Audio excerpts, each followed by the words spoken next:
کہ پاکستان پرامن طریقے سے ان مسائل کا حل چاہتا ہے اور جو عالمی معاہدے ہیں پاکستان اس پر کارآمد رہا ہے ہمیشہ اور ابھی بھی یہی بات ہوئی ہے. اور میں سمجھتا ہوں کہ یہ جو پاکستانی حکومت کی طرف سے جو خارجہ امور پہ خارجہ لیول پہ جو انیشیٹو لیے گئے یہ اس کا نتائج بھی ہیں. وزیر اعظم شہباز شریف نے جو کمیٹی بنائی تھی, آپ اس کو سفارتی کمیٹی کہیں, آپ اس کو امن کمیٹی کہیں, آپ اس کو پارلیمانی کمیٹی کہیں, جو بھی نام دیں, انہوں نے اقوام متحدہ سے لے کے واشنگٹن, برطانیہ اور جرمنی تک جو انیشیٹو لیے, جو اقدامات لیے, جو کیس پریزنٹ کیا, میں سمجھتا ہوں کہ اس کے بہت سارے پازیٹیو اثرات ہمارے جو کیس ہے خاص کر کے سندھ معاہدے کے حوالے سے اس پر پڑے ہیں. نہ صرف اس پہ پڑے ہیں, آپ نے دیکھا کہ 2 روز پہلے جب چین میں وزارت دفاع کی میٹنگ ہوئی تو بھارت کو وہاں سے واک آؤٹ کرنا پڑا اور اس ڈکلیریشن پہ سائن کرنے سے اس بنیاد پہ انکار کیا کہ کوئی بھی اس جھوٹ کا, اس جارحیت کا ساتھ دینے کے لیے تیار نہیں. بالکل ایسے, بالکل ایسے. تو یہ جو میں سمجھتا ہوں کہ یہ پاکستان کی بڑی فتح ہے اور عالمی دنیا کے لیول پر پاکستان کے موقف کو تسلیم کیا گیا ہے. اور میں سمجھتا ہوں کہ بھارت کا ویسے بھی یہ جو اعلان تھا وہ صرف کاغذی اعلان تھا, اس کے دم خم اس میں کوئی نہیں تھا, لیکن اب اس کو اس حوالے سے مزید شکست پڑی ہے کہ دنیا کے حوالے سے عالمی سطح پر اس کو یہ فیصلہ نہ صرف تسلیم کرنا پڑے گا, اگر وہ کسی حوالے سے بھی اس فیصلے سے پیچھے ہٹتا ہے, اس میں کچھ کوتاہی کرتا ہے, تو یہ جو عالمی عدالتی فورم ہے وہ ثالثی کے طور پر اس پر عمل درآمد کرانے کے لیے انیشیٹو کر سکتے ہیں. یہ بڑا اہم آپ نے نقطہ اٹھایا ہے ظفر صاحب. جس طرح سے ابھی قربان بلوچ صاحب نے کہا کہ یہ بائنڈنگ ہے, اس فیصلے پر عمل درآمد جو ہے وہ دوسرے فریق پر لازم ہوگا. اگر فرض کریں دوسرا فریق بھارت جیسا ہو, جس کو ہم اچھی طرح جانتے ہیں کہ ایک ہٹ دھرمی اور غیر قانونی اس کی سوچ تھی, جس کے تحت اس نے کہا کہ وہ معطل کرے گا یک طرفہ فیصلہ, جس کی کوئی گنجائش نہیں بنتی اس ٹریٹی میں کہیں پر کسی بھی طرح سے, اگر فرض کریں عمل درآمد وہ نہیں کرتا تو پھر کیا آپشن ہو سکتی ہے؟ دیکھیں جی, عمل درآمد نہ کرنے کا یہ نقصان ہمیں ہو سکتا ہے کہ بھارت جو ہمارے مغربی دریا ہیں ان کے پانی کے ساتھ چھیڑ چھاڑ کی کوشش کرے گا, لیکن الحمدللہ مغربی دریا جو ہیں ان کا پانی بھارت نہیں روک سکتا. چھیڑ چھاڑ وہ پہلے بھی کرتا رہتا ہے, جس کے ہم عادی ہیں, ہمیں پتہ ہے کہ وہ کب ہمیں پانی روکتا ہے, کب پانی چھوڑ دیتا ہے. تو یہ چکر تو پہلے بھی چلا رہا ہے اور وہ بعد میں بھی ان کی کوشش ہوگی, لیکن الٹیمیٹلی ان کو اس کی فورم کی یا اس کورٹ کا ڈیسیژن ماننا پڑے گا, کیونکہ جو سارے دریا انڈیا سے پاکستان میں نہیں آ رہے, انڈیا کے اندر بھی دریا جو ہیں دوسرے ملکوں سے آ رہے ہیں, جیسے چائنا سے آ رہے ہیں اور ملکوں سے آ رہے ہیں. تو اگر انڈیا ایک پریسیڈنٹ سیٹ کر دیتا ہے تو وہ اس کے خلاف بھی وہی استعمال ہو سکتا ہے. تو یہ صرف نرو گیم ہے, ادروائز اس کورٹ کی جو ڈیسیژن ہے یہ ایک بہت بڑی کامیابی ہے پاکستان کی. اچھا ظفر صاحب, کیا واقعی پریکٹیکلی ایسا کیا جا سکتا ہے کہ بھارت جو ہے پاکستان کا پانی روک دے, یا یہ ایک آپ کو لگتا ہے کہ دھمکی تک محدود ہے, یا عارضی طور پہ وہ کچھ اقدامات کر سکتا ہے لیکن مستقل وہ اس جانب نہیں جا سکتا آن دا پریکٹیکل گراؤنڈ؟ کیا صورتحال ہے اس وقت؟ دیکھیں ٹیکنیکلی 100% پانی نہ روک سکتا ہے نہ موڑ سکتا ہے. دریا سندھ اور جہلم کا پانی تو بہت مشکل ہے. دریا چناب کے پانی کے ساتھ وہ چھیڑ چھاڑ کر سکتے ہیں, اور وہ بھی جب ہمارے پاس لو فلو سیزن ہوتا ہے, جیسے سردیوں کا موسم ہوتا ہے جب سارے دریاؤں میں پانی ویسے ہی کم ہوتا ہے, تو اس دوران اگر وہ اوپر کوئی ڈیم بنا لے تو پانی کا جو نیچرل فلو ہے چناب کا, کہ جس کے اوپر ہمارے نیچے کسان اس پانی کے لحاظ سے اپنی فصلیں لگا رہے ہوتے ہیں, تو اس کے ساتھ وہ چھیڑ چھاڑ کر سکتا ہے. لیکن ظفر صاحب ڈیم بنانے میں بھی ظاہر ایک عرصہ درکار ہوگا نا, فی الفور تو نہیں بنایا جا سکے گا. عرصہ 5 سے 10 سال منیمم اگر آج بھی شروع کر دیں تو ایک تو اس کا ڈیزائن کنسٹرکشن کا ہے, پھر اس کے ریسورسز کا ایشو ہے, فنڈز کا ایشو ہے, اور پھر یہ ہے کہ پروجیکٹ کی اکانومی بہت بڑی چیز ہوتی ہے کہ آپ نے فنڈز اور پروجیکٹ لگا کے بنا دیا, وہ پانی اب لے کے کہاں جائیں گے, استعمال کہاں کریں گے, کیونکہ انڈیا کے اپنے ایشوز ہیں. انڈیا کا جو پنجاب ہے, ہریانہ ہے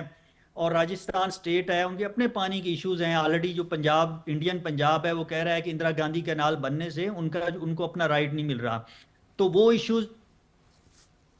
جب تک ریزالو نہیں, کیونکہ یہ نہریں اور یہ ساری چیزیں پنجاب کے اندر سے گزر کے جانی ہیں, تو یہ بہت بڑے سٹیپس ہیں اس میں انوالو ہیں اس کو پریکٹیکلی کرنے کے تک. تو بہرحال اس لیے اس میں ہمیں ویجیلنٹ رہنے کی ضرورت ہے, نظر رکھنے کی ضرورت ہے. اور اس کے ساتھ ساتھ اخلاقی دیسی پاکستان عدالتی دروازے پہ کھٹکھٹا رہا ہے، لیکن اگر انڈیا نے پانی کو ہتھیار کے طور پہ استعمال کرنے کی کوشش کی تو ظاہر ہے پاکستان عدالتوں سے بھی فیصلے لے چکا ہے، اور ہتھیار کا بدلہ پھر ہتھیار سے ہی ہوتا ہے۔ بالکل ٹھیک قربان بلوچ صاحب، ان دا مین وائل یہ ظفر صاحب نے بھی بات کی، تو ہمیں اپنے آپ کو جب وہ پریپیئرڈنس کی بات کرتے ہیں تو آپ کو لگتا ہے کہ ہمیں بھی اپنے ڈیمز اور جو سٹوریج ہے اس کو ذرا ہمیں بلڈ کرنے کی ضرورت ہے، کیونکہ ہمیں پتہ ہے کہ ہمارا ایک جو ہمسایہ ہے وہ نہ صرف شرارتی ہے بلکہ بے ایمان بھی ہے اور اس کی نیت بھی خراب رہتی ہے، تو ہمیں چوکنا رہنے کے ساتھ ساتھ پریکٹیکلی اقدامات کرنے کی بھی ضرورت ہے جی اپنے بالکل، یقینی طور پر پاکستان کے اندرونی حوالے سے ہم کہیں تو ہمیں ضرورت ہے، ہمیں انیشیٹو لینے چاہیے اور انیشیٹو لیے جا رہے ہیں۔ اب اس جو بجٹ ہے نئے مالی سال کا 25-26 کا، اس میں بھی بھاشا ڈیم اور باقی جو محمد ڈیم ہیں ان کے لیے کافی خطیر رقم رکھی گئی ہے، اور یہ بھارت والا کیس الگ ہے، یہ کیس الگ ہے۔ اور بھارت کے کیس کے حوالے سے میں آپ کو یہ بھی بتاؤں کہ یہ ٹی جو ہے اس میں یہ چیز بھی شامل ہے، ایک کلاس شامل ہے کہ اگر ایک پارٹی یک طرفہ طور پر کوئی اس کی خلاف ورزی کرے تو متاثر پارٹی ہر لمٹ تک ری ایکشن کر سکتا ہے، ری ایکٹ کر سکتا ہے، اور بھارت سمجھتا ہے، بھارت پہ پاکستانی حکومت کا، ریاست کا جو موقف ہے وہ کلیئر ہے کہ سندھ طاس معاہدے کی خلاف ورزی کسی صورت میں برداشت نہیں کی جائے گی، اور یہ پریکٹیکلی بھارت پاکستان کا رد عمل پہلگام واقعے کے بعد جو جارحیت اس نے کی وہ دیکھ چکا کہ پاکستان کتنی طاقت سے یہ رد عمل دے سکتا ہے، اور یہ موقف بارہا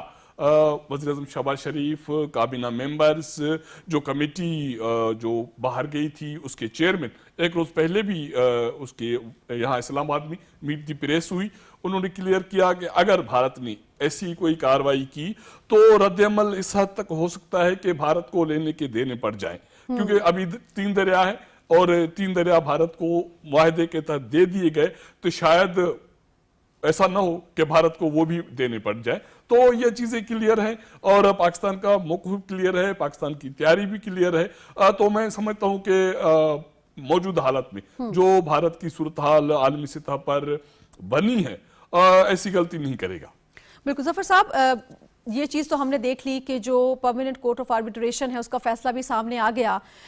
یہ ہم ٹریٹی کے حوالے سے بھی بچہ یہ بات جانتا ہے کہ کوئی بھی فریق یک طرفہ فیصلہ نہیں کر سکتا معطلی کے حوالے سے، اور اگر کوئی چینجز ریکوائر ہوں تو دونوں کی باہمی کنسنٹ سے ہوگا، یہ بھی اس میں واضح طور پہ لکھا ہوا ہے، کوئی بھی یک طرفہ طور پہ اقدام نہیں اٹھایا جا سکتا۔ لیکن بھارت کو سمجھنے کے لیے کہ جب وہ جانتا ہے کہ اس کی لمیٹیشن ہے وہ یہ نہیں کر سکتا، تو یہ اس اقدام اٹھانے کا آپ کو کیا لگتا ہے کہ اب پاکستان کو اکسانا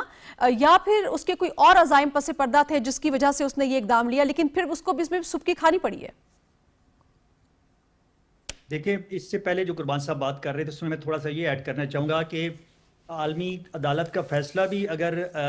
بھارت نہیں تسلیم کرتا اور انڈس واٹر ٹریٹی جو ہے اس کو یک طرفہ طور پہ معطل کرتا ہے، تو پھر پاکستان کے لیے نیکسٹ فورم جو ہے وہ یو این کا ہے۔ یو این کا 97-98 کا جو کنونشن ہے جو شیئرڈ ریورز پہ ہے، یعنی جو دریا 2 سے زیادہ ممالک میں ہیں، تو اس میں وہ یہی کہتے ہیں کہ جو جتنے ممالک کے دریا ہیں ان پہ سب کا برابر کا حق ہے، تو پھر پاکستان بھی جو مشرقی دریا ہیں ان پہ برابر کا حق کلیم کرے گا اور کہے گا کہ اس کا بھی 50% پانی ہمیں دیا جائے جو ابھی وہ 100% لے رہے ہیں۔ تو پاکستان کے پاس بھی اپنے دلائل ہیں اور انشاءاللہ پاکستان اپنے فورمز جائے گا سٹیپ بائی سٹیپ۔ دوسرے جو انڈیا کی جو باتیں ہیں وہ اس میں دیکھیں ایک ٹیکنیکل چیزیں ہوتی ہیں اور ایک ہوتی ہے پولیٹیکل پوزیشن، یہ گورنمنٹ کی کیا پوزیشن ہے۔ گورنمنٹ کی جو انٹرنلی پوزیشن ہے یا پولیٹیکل ہے اس نے ایک موقف لینا ہوتا ہے، اس کے لحاظ سے میرا خیال ہے یہ جو اس وقت انڈیا کی گورنمنٹ کا جو پہلگام کے واقعے کے بعد انہوں نے پاکستان پہ جارحیت کی کوشش کی، اس میں انہیں منہ کی کھانی پڑی، تو یہ وہ سارے فیس سیونگ کے جو طریقے ہیں اور ایک پریشر ڈالنے کے طریقے ہیں، میرا خیال ہے وہ ہیں، اس سے زیادہ وہ نہیں بڑھیں گے۔ لیکن یہ ہمیں بہرحال اس میں ویجیلنٹ رہنے کی ضرورت ہے اور اس پہ اپنے سارے فورمز کے اوپر ایکٹیو اور تیاری کے ساتھ ہمیں رہنا چاہیے تاکہ ہم اس کا ساتھ ساتھ رد کریں جو بھی سٹیپ۔ میں قربان بلوچ صاحب سے بھی ان کے کلوزنگ ریمارکس لوں۔ قربان بلوچ صاحب، بھارت کی جو حرکت ہے وہ ہم اچھی طرح جانتے ہیں، پہلے تو اس نے جو اقدام اٹھایا وہ غیر قانونی، پھر اب اس کو ایک ہزیمت اٹھانی پڑی ہے۔ آپ کو لگتا ہے کہ اس کا سفارتی محاذ پہ جو آپ جس طرح آپ نے کہا وہ تو پٹا ہی ہے اس کا بیانیہ، لیکن اب اس محاذ پہ بھی ہم دیکھ رہے ہیں کہ وہ ناکام نظر آ رہا ہے، کیونکہ اس نے اپنی انٹرنل آڈینس کو یہ کہنے کی کوشش کی تھی کہ ہم پاکستان کا پانی بند کر دیں گے اور پھر دیکھیں گے کیا ہوتا ہے، لیکن وہاں سے بھی ظاہر سی بات ہے ان کی عوام کو یہ پتہ لگا ہے کہ کیونکہ یہ غیر قانونی کام تھا لہٰذا فیصلہ ان کے حق میں نہیں آیا. تو آپ کو لگتا ہے کہ یہ مزید آئسولیشن کی طرف جا رہا ہے انٹرنیشنل افیئر میں، بھارت ہمیں ہزیمت کا مزید سامنا کرتے ہوئے نظر آ رہا ہے؟ میں سمجھتا ہوں کہ بھارت نے یہ اعلان غلط فہمی میں کیا. جیسے پہلگام کے واقعے کے بعد انہوں نے جارحیت جو کی وہ غلط فہمی کی بنیاد پہ کی، یہ اعلان بھی انہیں غلط فہمی کی بنیاد پہ انہوں نے کی. ان کی جو سوچ تھی وہ یہ تھی کہ پاکستان کی طرف سے اتنا کوئی بھرپور رد عمل نہیں آئے گا شاید، اور اس کی ایک غلط فہمی یہ بھی تھی کہ میں کوئی اس علاقے کا، اس خطے کا کوئی صوبے دار بن گیا ہوں، اور یعنی خوش فہمی اور غلط فہمی دونوں ایک ساتھ پل رہی تھی. دونوں اس میں ان کو جو شکست جو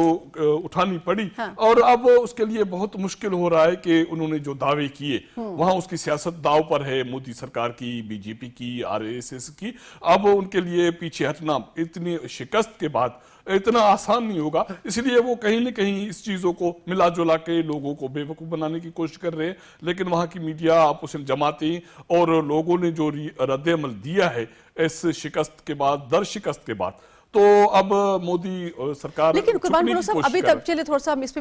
پہ بات کر ہی لیتے ہیں کہ ابھی تک تو وہ بیسک سوال کا جواب نہیں دے سکے کہ پہلگام واقعہ ہوا کیسے. تو یہ تو ساری سوالات بہت آگے کے چلے جاتے ہیں. ان کی انٹرنل آڈینس ان سے بارہا یہ سوال کر رہی ہے کہ جو الزامات آپ نے پاکستان پہ لگائے تھے اس کا کوئی تو ثبوت ہوگا، وہ لوگ پکڑے نہیں گئے، یہ واقعہ ہو کیسے گیا. تو آپ کو نہیں لگتا کہ مودی سرکار اب انڈین سیاست میں ایک بوجھ کی طرح نظر آ رہے ہیں؟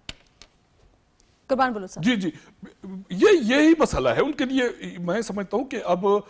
آنے والے جو بھی انتخابات ہوں گے، جو بھی مرحلہ سیاست کا ہوگا، وہ مودی کا اور اس کی جماعت کے لیے شکست ہے، کیونکہ انہوں نے دو بیان دیے. ایک بیان یہ دیا کہ وہاں جو اقلیتیں ہیں ان پہ تشدد کیا جائے اور مذہبی بنیادوں پر ان کو مارا جائے، وہ سکھ ہوں، وہ دلت ہوں، وہ مسلم ہوں. نہ صرف بھارت میں، ایون وہاں جو فارنر گئے ہیں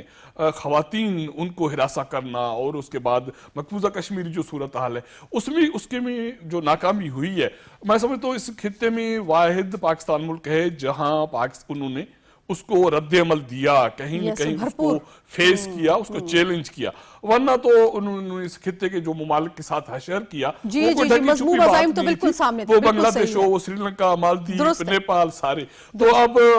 وہ اس کے لیے یہ اسے پتہ ہے کہ اپنی چیلنج ہے، اور وہی قربان بلو صاحب بالکل جو کہتے ہیں نا کہ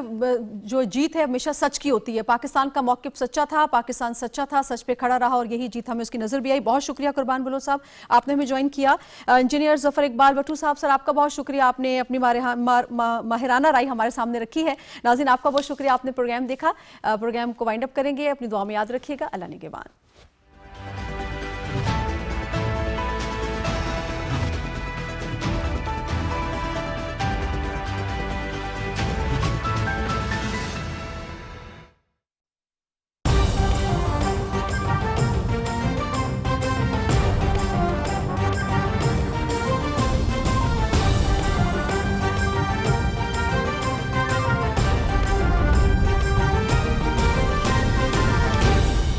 درست، ہر وقت، بر وقت.